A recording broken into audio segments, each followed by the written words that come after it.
Imagine करो एक ऐसी बारिश जो सिर्फ पानी नहीं लाती बल्कि इंडिया की इकोनॉमी का फ्यूचर डिसाइड करती है। क्या होगा अगर मॉनसून लेट हो जाए या कम पड़ जाए? क्या इससे सिर्फ फार्मर्स अफेक्ट होते हैं या पूरा देश ही अफेक्ट होता है? और सबसे शॉकिंग, स्पेस टेक्नोलॉजी, एआई जैसे टाइम में भी आज भी इंडिया की इकोनॉमी मॉनसून पे डिपेंडेंट रहती है। आज हम समझेंगे कि इंडिया का मॉनसून कैसे काम करता है और क्यों ये आज भी इंडिया की इकोनॉमी को कंट्रोल करता है। अगर आप किसी भी गवर्नमेंट एग्जाम की प्रिपरेशन कर रहे हैं तो ये वीडियो आपके लिए बहुत हेल्पफुल होने वाला है। चलो समझते हैं बारिश का साइंस और इकोनॉमी का कनेक्शन। सबसे पहले एक सिंपल कॉन्सेप्ट समझो। मॉनसून का मतलब होता है सीजनल विंड्स का रिवर्सल। तो समर में क्या होता है? इंडिया की लैंड हीट हो जाती है और ओशन का सरफेस रिलेटिवली ठंडा रहता है, जिसका रिजल्ट आता है लो प्रेशर लैंड पे और हाई प्रेशर सी पर। तो हवा चलती है सी से लैंड की तरफ और ये अपने साथ मॉइस्चर लेके जाती है, जिससे होती है हैवी रेनफॉल। इसको कहते हैं साउथ वेस्ट मॉनसून और ये इंडिया की 70 to 80% रेनफॉल देता है। अब इसका एक पूरा डिटेल्ड फ्लो समझते हैं। जून आता है, मॉनसून की एंट्री करवाता है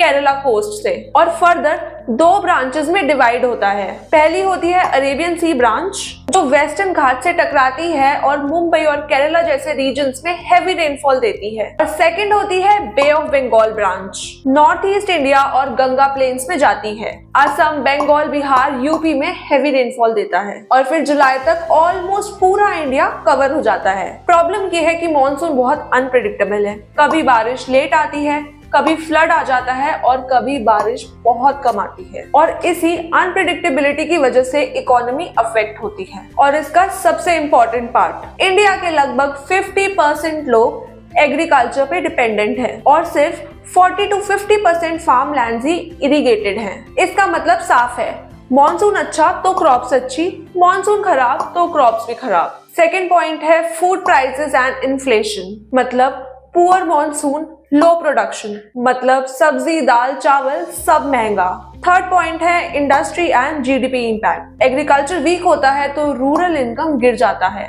एफएमजीसी, ऑटोमोबाइल और टेक्सटाइल इंडस्ट्रीज इम्पैक्ट होती हैं। जीडीपी की ग्रोथ स्लो हो जाती है। मॉनसून से ही फिल होते हैं रिजर्वॉयर, रिवर्स एंड डैम्स। तो इसकी वजह से हाइड्रो पावर जनरेशन भी मॉनसून पर डिपेंड करता है। Monsoon is because of seasonal wind reversal और 70 to 80% रेनफॉल इसी से आती है। इसकी एंट्री होती है जून में केरला से। Economy impact due to agriculture dependence, industry demand and water resources. Indian monsoon is a gamble of monsoon. Monsoon सिर्फ बारिश नहीं है, ये पूरे इंडिया की लाइफलाइन है, फार्मर्स की उम्मीद है और इकोनॉमी की बैकबोन है। लेकिन फ्यूचर क्या है? इरिगेशन इंप्रूव हो रहा है, टेक्नोलॉजी आ रही है और डिपेंडेंसी धीरे धीरे कम हो रही है, लेकिन फिर भी आज भी मॉनसून का रोल बहुत मैसिव है। ये हमें सिखाता है कि नेचर और इकोनॉमी डीपली कनेक्टेड है। If you like the video, then do follow and like Vidya Setu Institute.